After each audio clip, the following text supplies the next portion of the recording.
Tonight we have the great privilege of hosting two distinguished speakers, Kamala Chandrakirana, an Indonesian advocate for human rights, justice and democracy, and Associate Professor Susan Harris-Rimmer, Australian Research Council Future Fellow at the Griffith University Law School. They are with us to discuss a very important series of issues relating to women and conflict, and in particular, the Women, Peace and Security agenda as it appears in a cluster of UN Security Council resolutions. In the year 2000, the groundbreaking resolution 1325 was adopted with an agenda framed on the premise that women and girls experience conflict differently from men and boys. It affirmed that women have an essential role in conflict prevention, peacekeeping and post-conflict reconstruction, and that governments are required to ensure women are represented in all levels of decision-making. Our two speakers are with us as they're participating in a workshop titled Future of Women's Engagement with International Law that kicks off tomorrow and is hosted by the Law Future Centre at Griffith.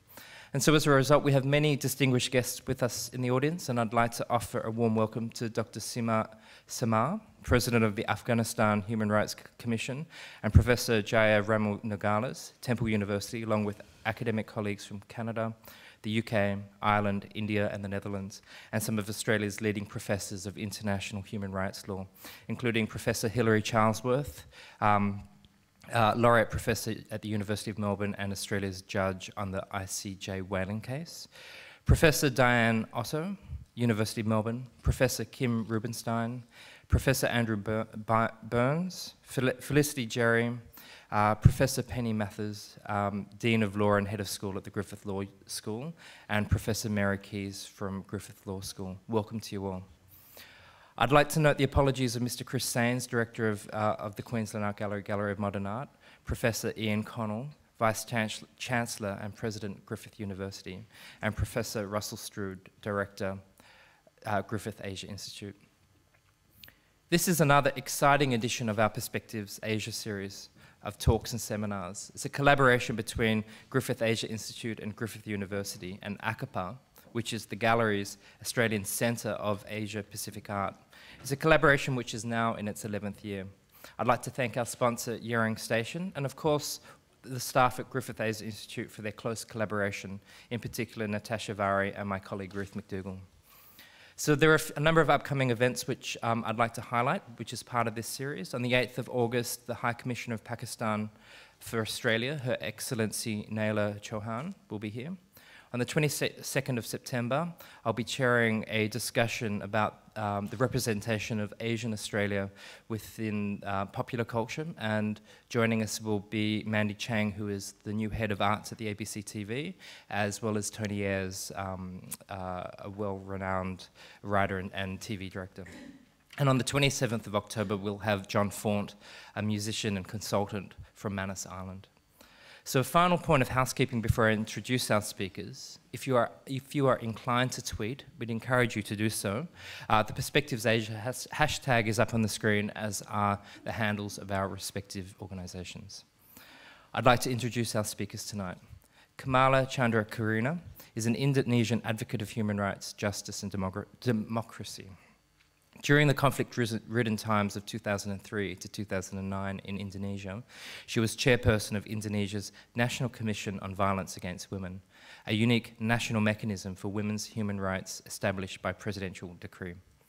Currently, she is an independent expert in the UN Human Rights Council Special Procedures Mechanism on the issue of discrimination against women in law and in practice. She is a member of the Asia-Pacific Women Law and Development, one of the largest networks of women's rights advocates in the region, and one of the founders of Musawah, a global movement for equality and justice in the Muslim family. And Susan Harris-Rimmer, and she is an Australian Research Council Future Fellow with Griffith University Law School. She is an expert in women's rights and international law and has a track record in influencing government to adopt progressive policy ideas. She was part of the Think 20 process for Australia's host year of the Group of 20 Leaders Summit in 2014, Turkey in 2015 and China in 2016, and is Australia's representative to the W20. Susan was selected as an expert for the official Australian delegation. I'd like to now invite Susan Harris-Rimmer, who will outline a little of the Women, Peace and Security agenda before she invites Kamala to respond ahead of a conversation between the both of them. Welcome, Susan. Thank you so much. Thank you so much, everybody, for coming. It's been a big week, a week of highs and lows, some absolutely seismic international events, but also a week, of course, of the Australian election, certain football matches here in Europe, certain Brexit, certain Mr. Trumps, a whole lot of things going on. So I am absolutely delighted that you have taken time to come to this beautiful building and think about women's rights in our region. And this is the perfect place to do it if you have the wonderful opportunity to have visited the Asia Pacific Triennial. You would have seen lots and lots of artistic expression around conflict and gender and identity in our region, and we see it again in the Time of Others exhibition upstairs. And this is a place that's always been trying to grapple with that cutting edge of what does it mean to be a human being in our region, what does it mean to be living at this time, in this time of flux and time of change.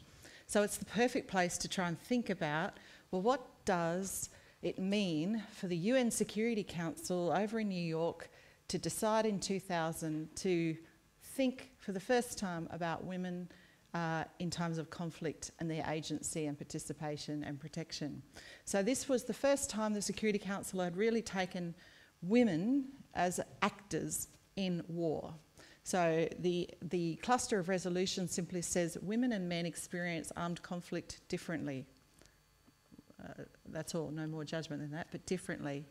And then it set out a range of ideas around protection, participation, prevention, and also some normative discourse about what the UN itself should be aiming to achieve to protect women in times of conflict. It's led to several changes at the UN, including a special rapporteur on violence against women in armed conflict, but also a very new position which is going to investigate gender-based violence perpetrated by UN peacekeepers themselves. It's also led to countries all countries are bound by the Security Council, have to take the Security Council seriously. It's right at the top of the UN architecture, the boss sort of institution.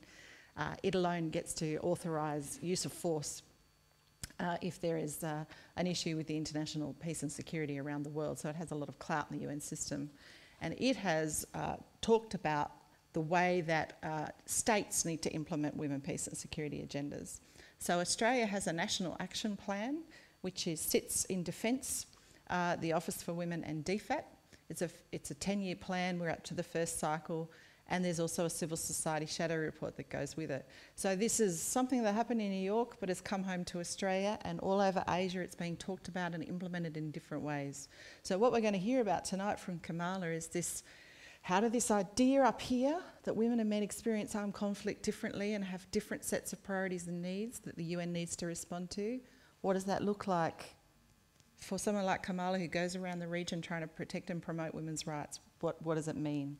So this is an excellent and special opportunity to think about, with the use of images and artistic expression and the full force of our intellectual imagination, what we can do to procure in our region peace and security for both genders. So Kamala, over to you.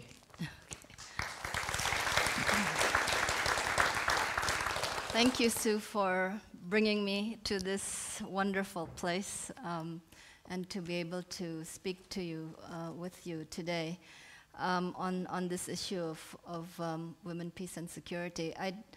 I shared with Sue that I would like to focus not on the conflict but on women's agency, what we do when in this context, and hope by sharing with you some pictures. Some of them are nice pictures, others are not so great. It's whatever I happen to have and what I am able to get from the internet. But these are images of that I hope will stay with you and help you think of us as active agents that take initiative to address the challenges that we meet for ourselves and for our community. So I think I'll stand so I can see the pictures with you. Yes, so this is Women's Agency, and this is a sculpture made by a very good friend of mine in Jakarta that wants to be able to express women's agency and struggle. When we talk about women, peace, and security, of course, for Asia, we need to understand what is the conflict here? How is it different from Africa, from the conflict in Latin America and other places in the world? And in 2013, the Asia Foundation actually looked at big databases on conflicts, including those collected by the Uppsala University and various other institutions, to kind of zero in what's unique about the conflicts in Asia. And I just want to share with you some of the findings.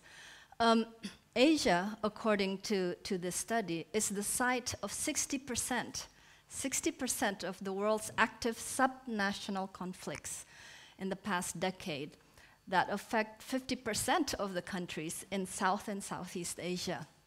The conflicts are usually asymmetrical, which means there's a strong state that's in war and conflict with minorities in the periphery. So very different from Africa, where it is the weak state. The conflicts, these subnational conflicts in Asia, are the longest running arms struggles. Average year is 45 years. And some of them, many of them, are a re-emergence of pre-existing conflicts that have never been truly resolved. Because they are 45 years in average, it means that the impact of these conflicts actually affect multiple generations.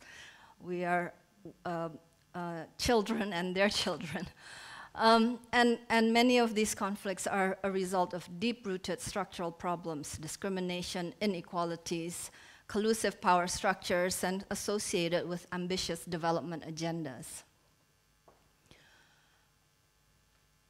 The study, let me just go back, this study is a very important study for us because it talks about the distinctive nature of conflicts in our region, in Asia. But it never really talked about the gender dimension, the particular experiences of women. And in fact, this is common. Many studies about conflict don't actually look at how women experience it.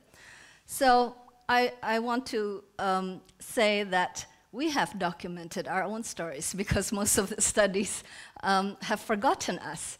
So, for example, license to rape was one of the most important first reports on sexual violence in Burma that was conducted by the Shan Women's Movement. We have another published document, which is Marginalization and Impunity, which is on violence against women and children among the Chittagong Hill tribes of Bangladesh. That was also carried out by a network of indigenous women in Bangladesh.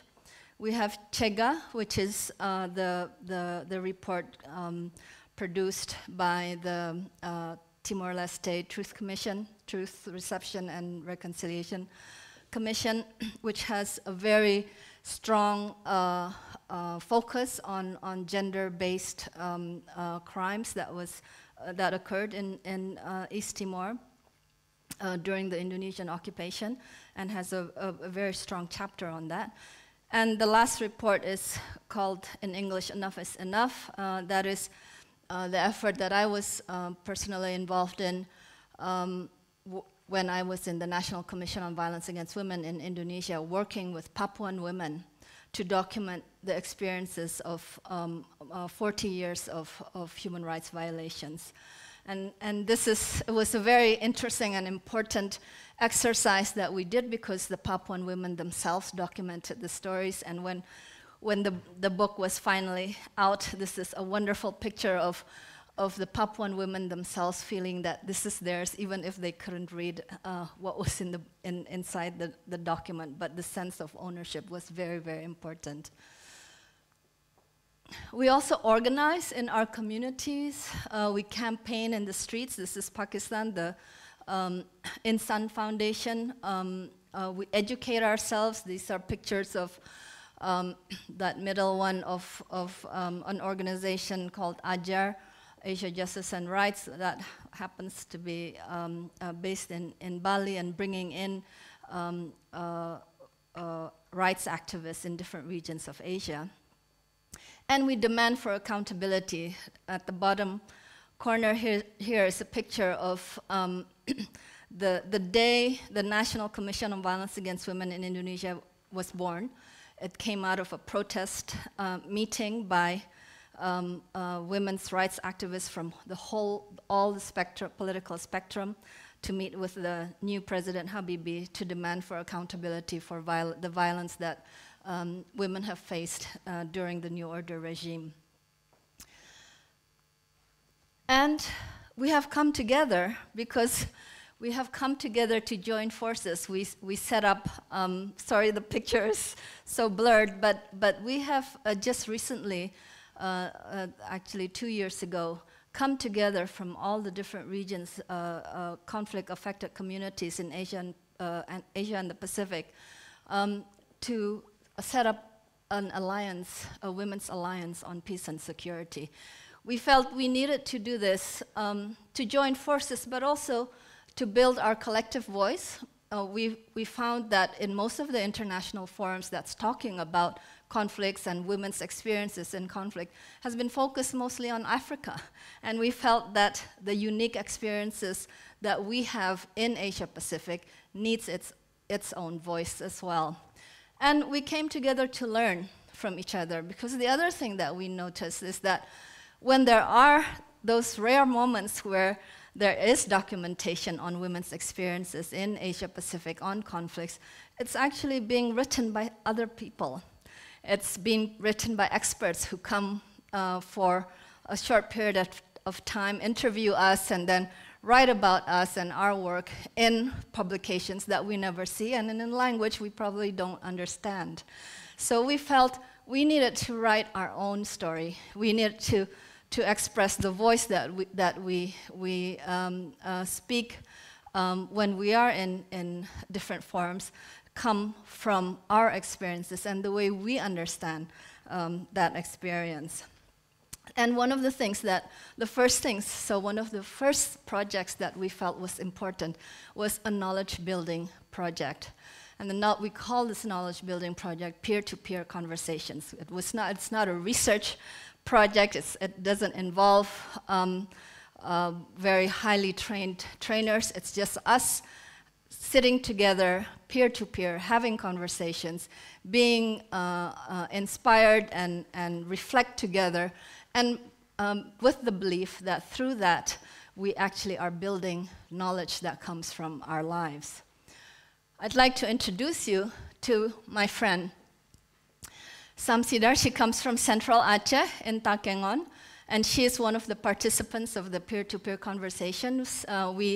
We conducted this, it's just a first trial. We're experimenting with methodologies. We are doing this in 3 countries, Indonesia, Sri Lanka, and Nepal.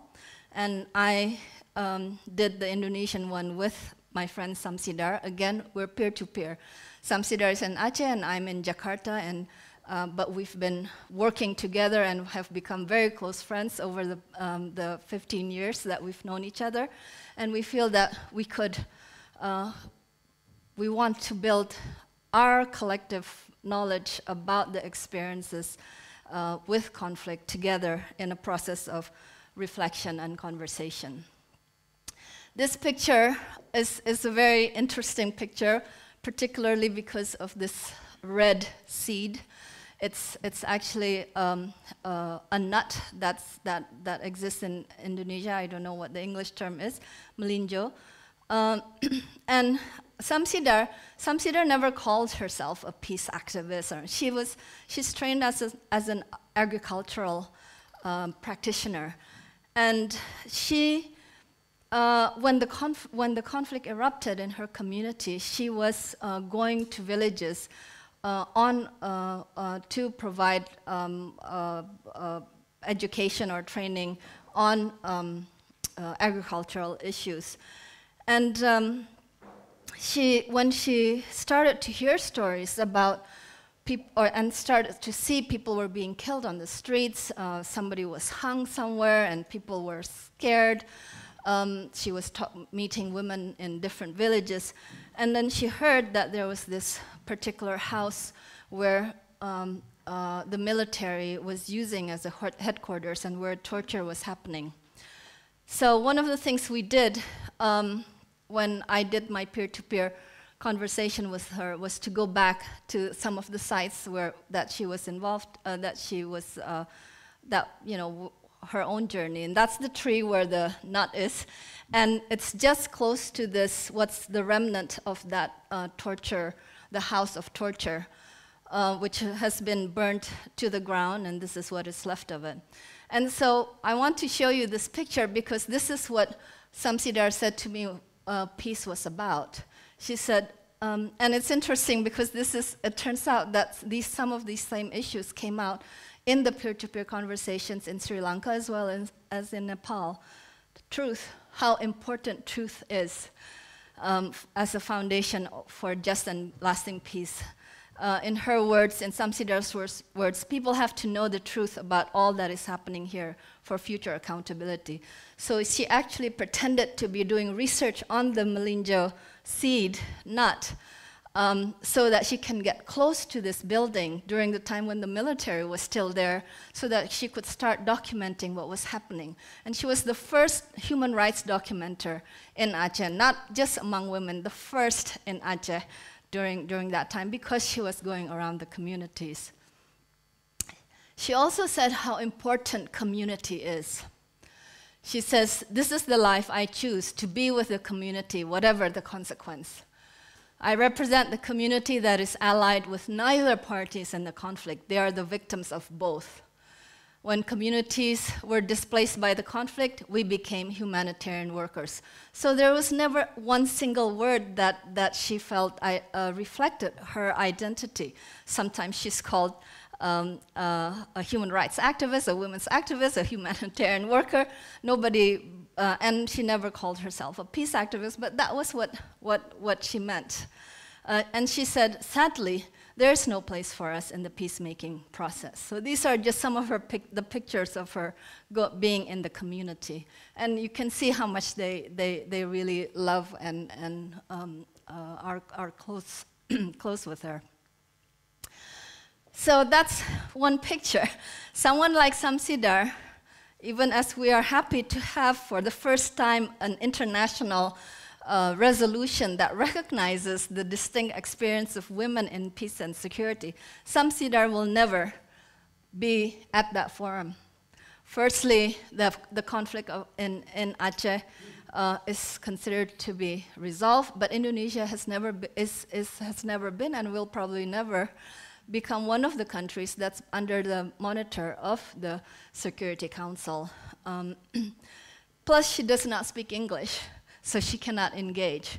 So this is some of the things that, and in fact, so these are some pictures of agreements, peace agreements, where it's predominantly men. So she won't be in any of these peace agreements as well. In fact, this is the one in Aceh. And in fact, Samsidar at one point was being asked by a particular organization to be part of a peace process, and she refused. It was not just because she was excluded. She did not want to, because the terms of the forum that was being created had no seat for the community as a standalone. And she felt that unless there was a seat for people who are speaking on behalf of the community that's not associated with one particular part of the conflicting parties, she was not going to be engaged. So she refused. So 10 years, here's 10 years after the peace, Aceh had an agreement signed, and last year it was 10 years. And so we had a great opportunity for Samsidar to be reflecting on her experience. And she said, I'd like to share with you her analysis. There are multiple layers of injustice in Aceh.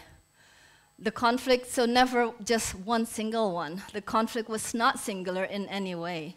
But once certain parties took up arms, their conflict dominated over the other conflicts in society. The approaches to conflict resolution had themselves contributed to the widening of the conflicts. She saw this happening in Aceh over the years. And at the end, after the peace agreement, each party was only concerned with its own self-interest. The damages in society were not addressed. Many feel betrayed and angry, which is the seed of future conflict. We can see that right now, even 10 years, only 10 years after the peace, she is witnessing the seeds of future conflicts. This is how fragile peace is, and this is the analysis of somebody who's in the community. The other thing she said was important, actually, Samsidar, was her autonomy, because she kept assessing the spaces where she was invited to or where she was in, and she made decisions to move from one community to another based on her own analysis of what was necessary for women. So autonomy is very important. And so one of the things as the Asia-Pacific Women's Alliance on Peace and Security, aside from our knowledge project, we want to say that because the conflicts are so complex, they are rooted in structural issues, we cannot just look at the Women, Peace and Security resolution of the human rights of the Security Council. We need to look at all of the global commitments that our governments are making today, whether they're on the Sustainable Development Goals, on climate change, as well as on the acceleration of implementation of the Beijing Platform for Action. We want them to be more grounded in community. That is one of our important missions as an alliance. And I just want to end by a quote from Radhika Kumaraswamy, who was assigned by the UN Secretary General to author the global study 15 years after implementation of the Women, Peace and Security Agenda. She says, "The great changes we are undergoing must be understood in the context of the needs and concerns of women in specific situations of conflict. The local must clearly be the most important factor in our analysis. Networks of women peace builders and peacemakers must be expanded and supported to come to the fore.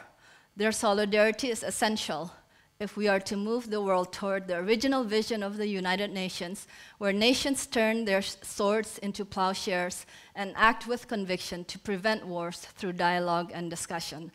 I hope through this short sharing with you, you have a sense of what that local means and what we are doing with or without the support of a big global community. But we hope that, of course, as you get to know us, we will find ways for us to work together in this mission for peace and security for all. Thank you.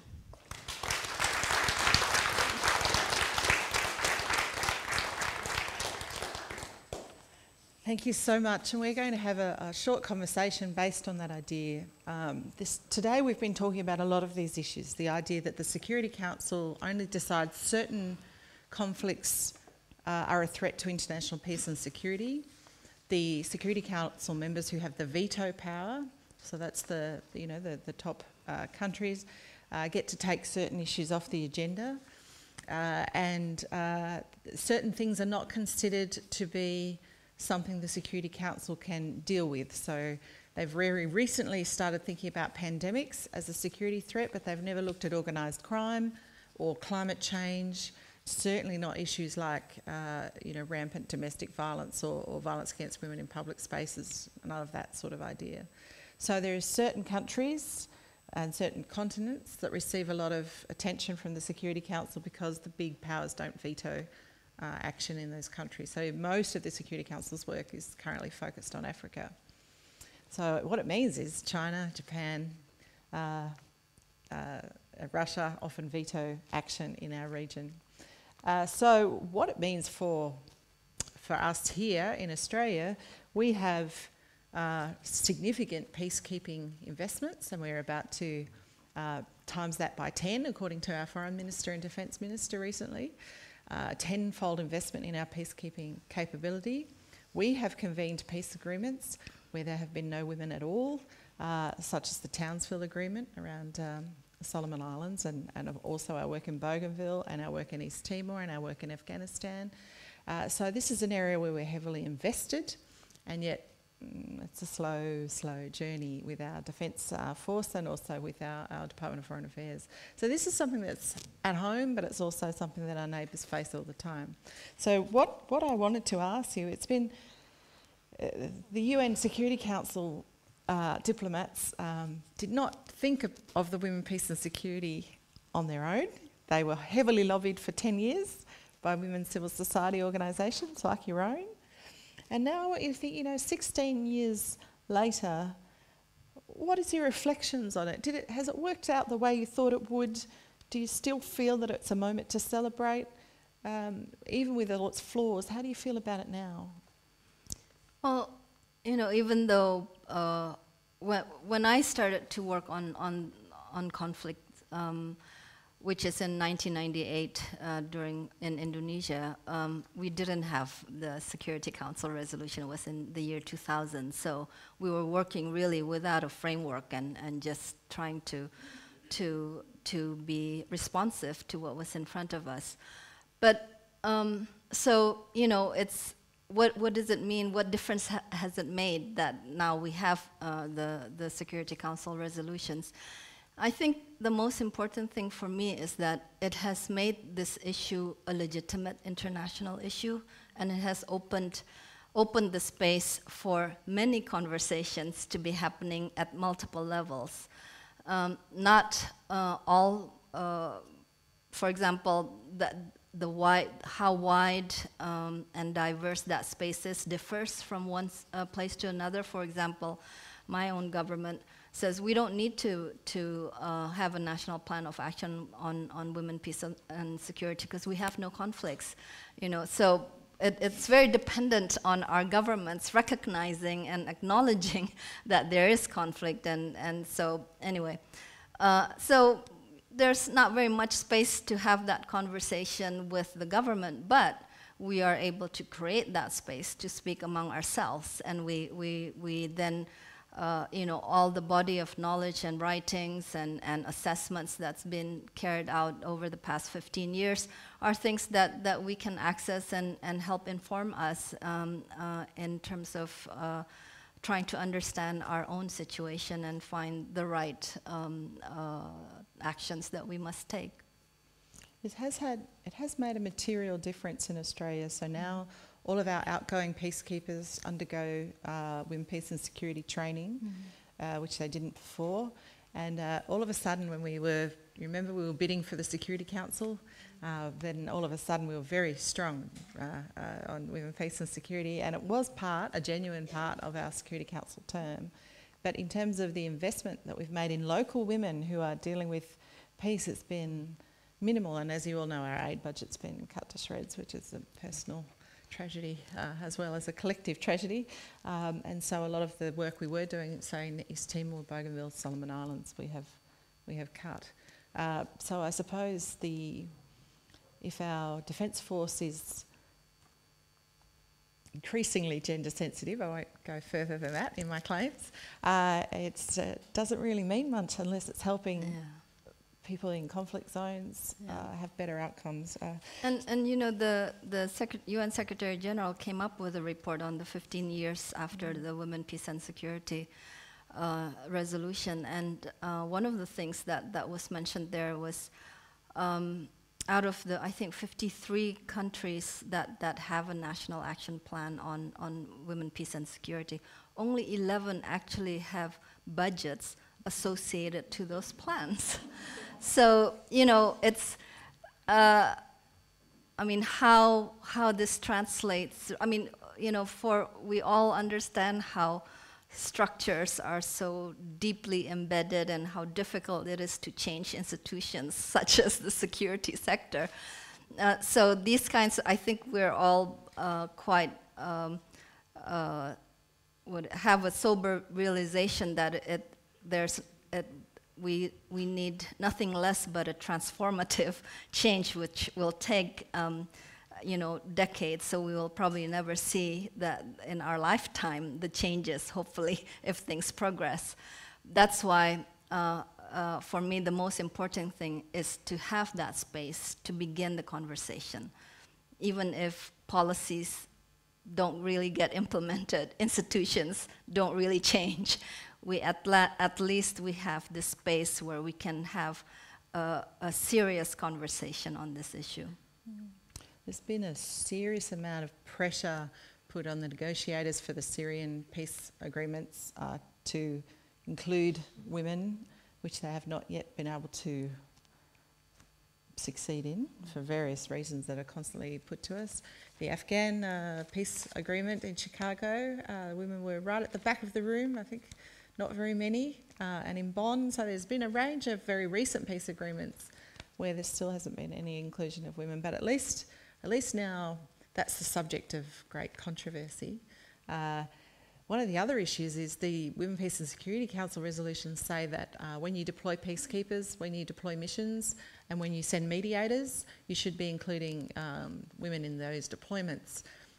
Most of our militaries are pretty male-dominated, and only several countries have been able to come up with their commitments under this to have some female soldiers. And that's another controversy, because a lot of the women's movement say that they didn't work so hard to get this movement to have more women soldiers. That was not what they were trying to achieve.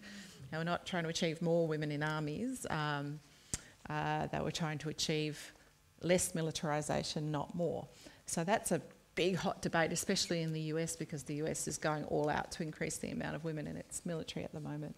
So it's interesting stuff. Now, for us, on the edge, the neighbours of ASEAN, our Southeast Asian neighbours, there's some discussion that maybe ASEAN as a group, so recently the Pacific Islands, the Pacific itself has the National Action Plan, the whole Pacific, got together at the Pacific Island Forum and created a National Action Plan on women, peace and security.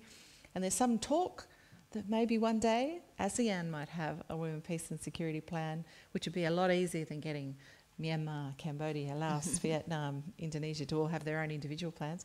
Will that ever happen, and would that be meaningful if ASEAN was to have such a plan, given all the tension in the South China Sea and the Thai-Cambodia border and all around Burma, and would it make a difference?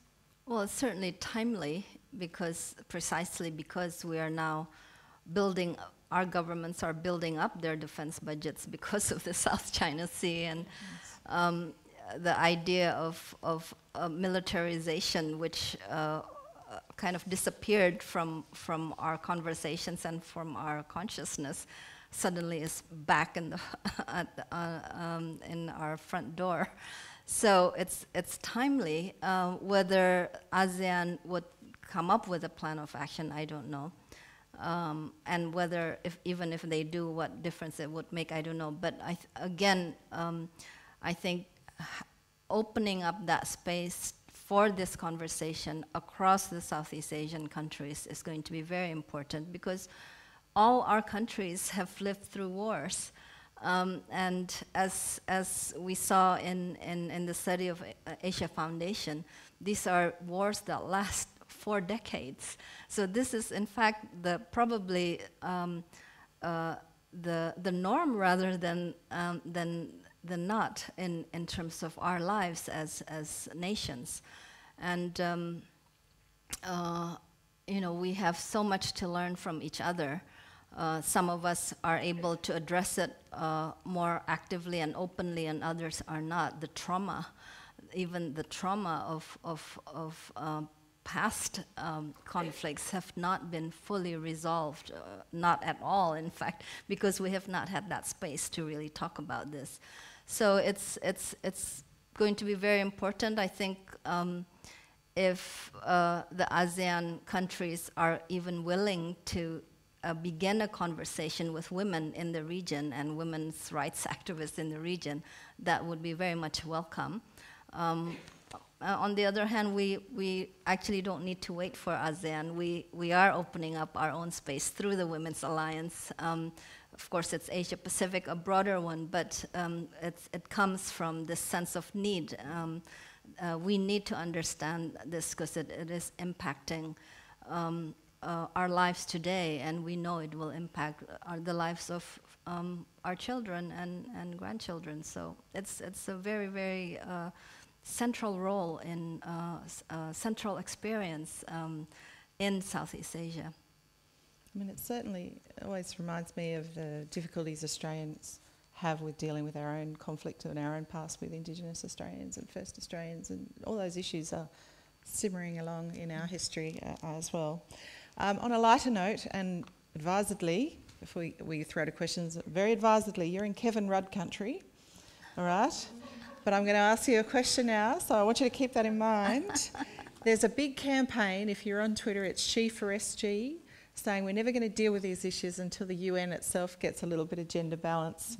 So this She for SG is about the new Secretary General campaign and saying that there should be, you know, it's nice, it's time for the UN to have its first female Secretary General, at least a feminist Secretary General. Mr. Rudd thinks he is that feminist Secretary General. He's getting a bit outflanked from his old friend Helen Clark in New Zealand on that front from UNDP, who I think you know well. But what do you think? Would you like to have a woman as Secretary General? Do you have a view? Do you think it would make a difference in this space? I mean, we've had Ban Ki-moon, obviously someone from our region in as Secretary General. Hasn't made a huge difference. Well, in principle, the UN Secretary General should be a woman once after so many years, decades.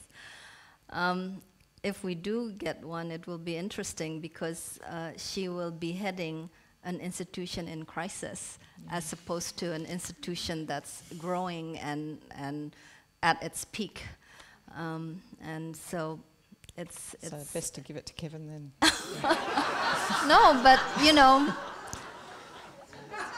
we've always we're pretty good. Women are pretty good in addressing crisis, I think, and may have a different way of approaching things. And so, all the best to that woman if she gets to that position. As long as it's not us. Yes, a hard job. Well, now I'm going to throw over to questions with a little bit of lightness of spirit now in the room.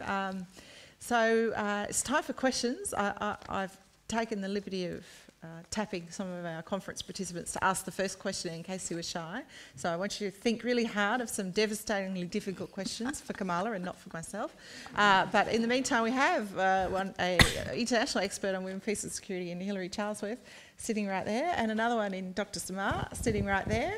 So if either of you have questions, that would be wonderful, especially Dr. Samar, you live this every day. This is your life. Dr. Samar is one of the bravest women in the world, I have to say. She is the most prominent women's rights activist in Afghanistan, was the first women's minister, and is a light of beacon for all of us. And so this is incredibly real stuff for you. What do you think about these resolutions? Have they been any use at all to Afghan women?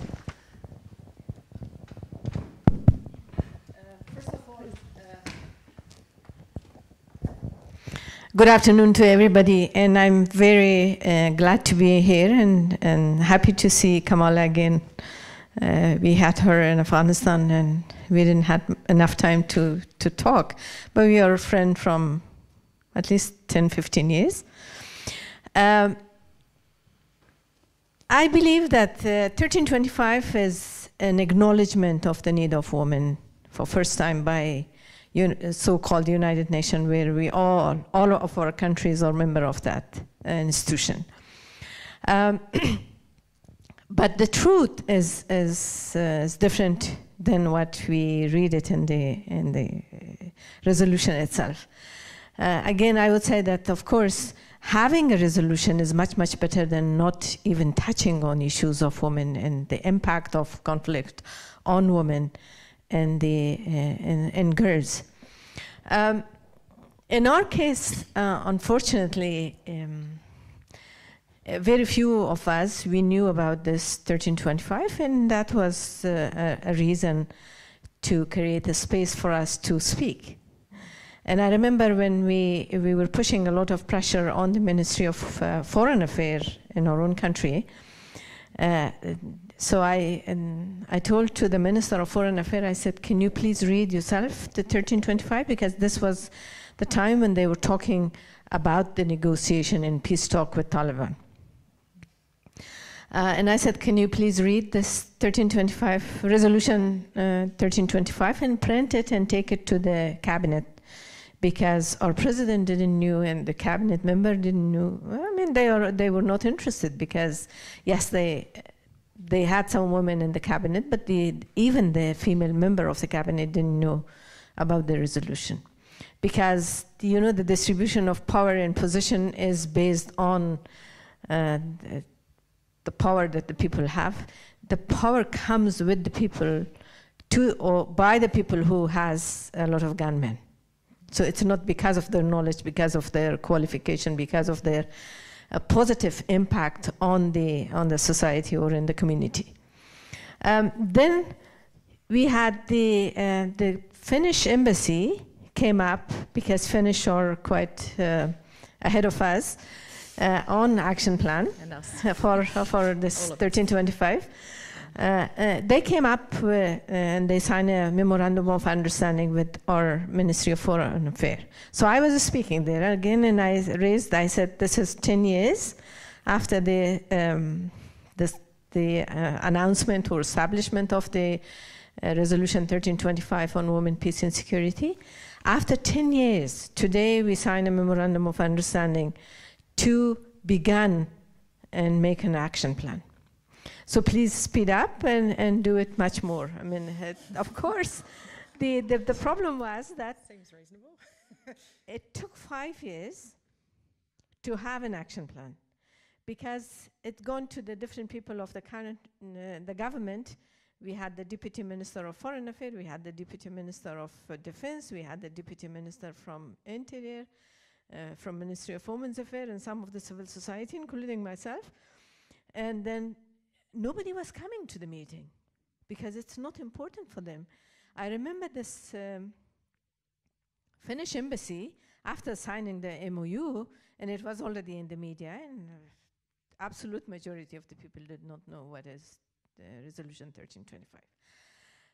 And she invited these people for dinner in order to speak how to begin. And only 2 of us appeared, and the others didn't come.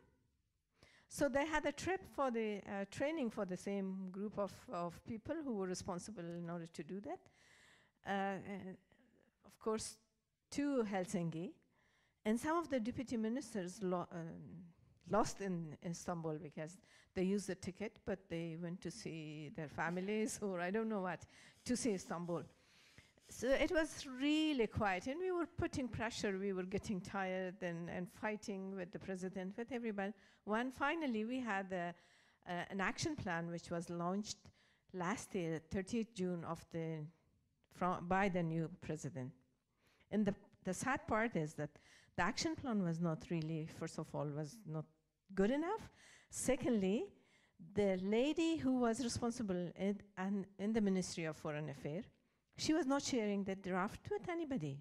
We had a working group. The Human Rights Commission had a person on a steering committee and also in the working group, but she was not sharing the final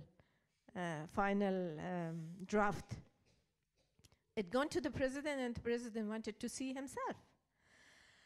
And again, it was in prison for 3 months or so. We were calling, why you're not sharing? Finally, they announced that today, the 30th of June 2015, we are going to launch this. We all went there, and there was notebooks with saying action plan for Resolution 1325, but no action plan.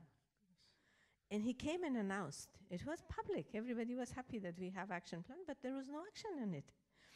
So the interesting part was the Canadian ambassador is a lady, and she came to me and said, Seema, I'm going to talk about the action plan. What should I say? There's no action plan. And I said, just praise the government that they took an initiative and they took an action. Because I haven't seen the action plan also. So I called the Deputy Minister of Foreign Affairs and I said, can we see this document? Is it confidential? Is it under hijab or what? I mean, we are a Muslim country. We are very much on respect hijab. And he said, no, it is on our website. And I said, it's nothing in your website. So imagine the struggle. Now we have, again, 2 big conferences on Afghanistan, pledging conferences. One is coming up in July, which is Warsaw, and they are going to promise that they are going to support the national security operatives, police, army, and our intelligence department. And then we have Brussels conference, which is in October. So it's a lot of pressure on the government. Now they're talking about the action plan. It was 1.5 months ago, I think, there was a meeting in the Ministry of Foreign Affairs. And I said, your action plan needs another action plan because there's no specific objective. Generally say, okay, we increase the number of women in the police, but we don't know how and when and how many. Yeah. So there's no clear indicator, there's no budget. These days, after a year from launching of the action plan, we are working on the budget. Again, like some of the ministries came up with the budget saying that we publish and work on awareness raising 5 million. But they don't say when and how many and for what. So I think, as Kamala said, at least it is giving us space to discuss and to talk. But honestly, the impact on women who live under a very difficult situation in Afghanistan, in conflict places, is not much. But it doesn't mean that we should just give up. I think it depends on the people in the ground, and it depends on the activists, how committed we are. But again, I would say that in Afghanistan or any other countries, we have our specific complex reality in the ground.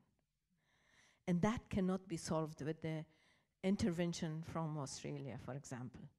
Australia and Dutch, they had the PRT in one of the difficult province in Afghanistan. As soon as they left, it's same. It's even worse. Because first, they don't come with the proper strategy. Secondly, they do not involve the actual people. They only talk with the powerful one. Again, powerful one is the people who hold gun. Thirdly, they're very, very cautious on women's issues. We respect the culture, we respect the religion. And then when it comes to, for example, I was talking to Dutch, and I said, what have you done in Uruzgan for women? Oh, we had a jam-making project. Jam-making project. They did it for 6 months. As soon as the fund is finished, then there was no market for that. So, yes, jam-making project can empower some people, some women within the family, because they earn how to make money, and then if they earn money, if they're economically independent, they make their space. But then, jam-making should be really looked at in a wider range of whole development and empowerment program. For those of you who can't see, we've got a Dutch international lawyer here losing her mind here. Yes, of course. And the other thing I believe that they duplicate. There was lack of united approach by the international community. And you all heard that we were success stories in 2002, in 2003. And then what's happened that we are not success story after 15 years of intervention, after sacrifice of all those people, and Afghan people, and after spending so much money of taxpayers in Afghanistan. So I believe that this is, in order to, this is a basic human rights.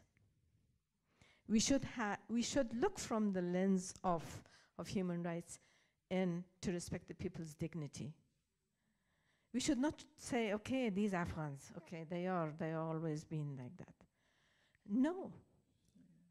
Even if you were like that, if the people in Aceh are uneducated, if the people in part of Nepal are uneducated, and Afghans, unfortunately, we are uneducated because nobody really paid attention to educate the people during the conflict with the Russian.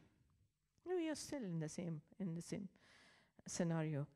It's only the name of the people who intervene in Afghanistan has changed. So I think that can be with a multi-dimensional long-term strategy beginning with the human rights-based approach. So militarization and gun is not going to stop the conflict. And we will not reach anywhere unless the people are empowered. That is everyone. So I'm sorry I didn't ask a question, but I had a long comment. And thank you all. Do we have one last question, Hillary? Yes. And then we're going to finish. Is someone else burning desire? One question we've got. Yep, this is the lady here.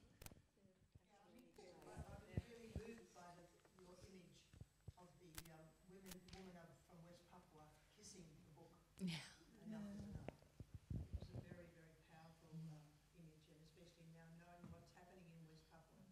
And I'm interested to know if you keep strong connections with the women there. Yeah. Of course, this is one of our the issues that is most at the forefront of Indonesia today. Aceh was resolved through even though the resolution is not fully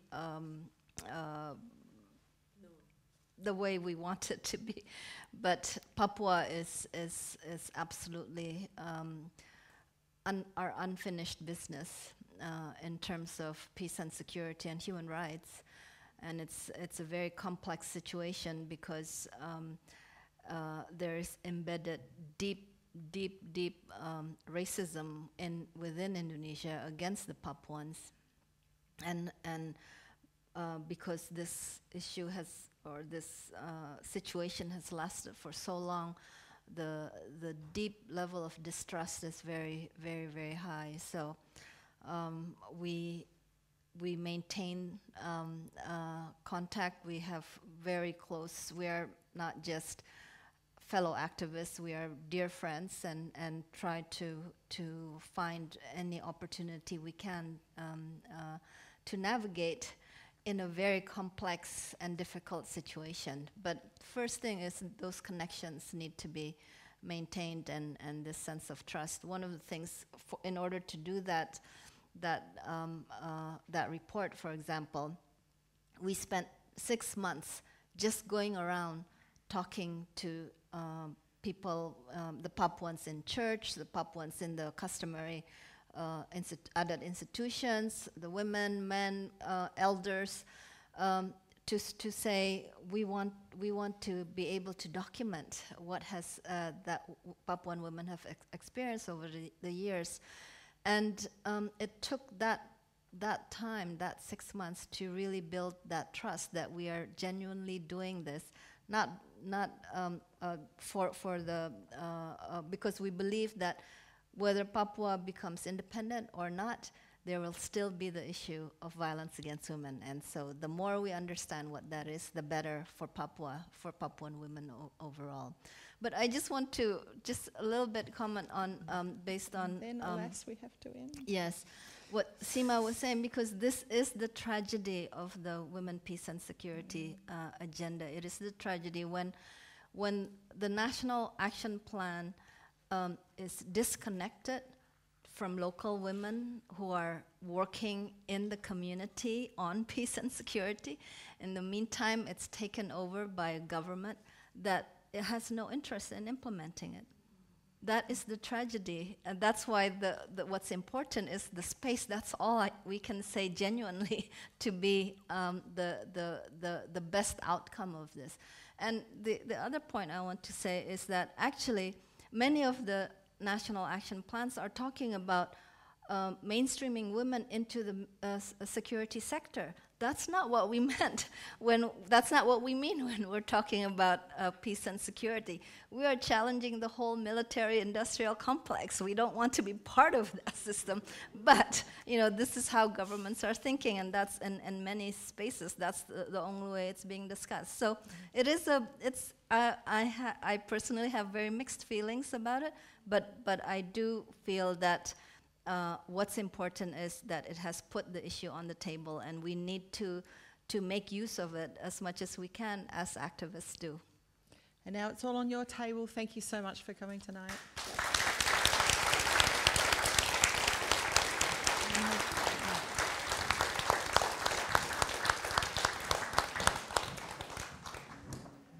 We have a vote of thanks before we. Thank you. Just a quick vote of thanks, if I may. I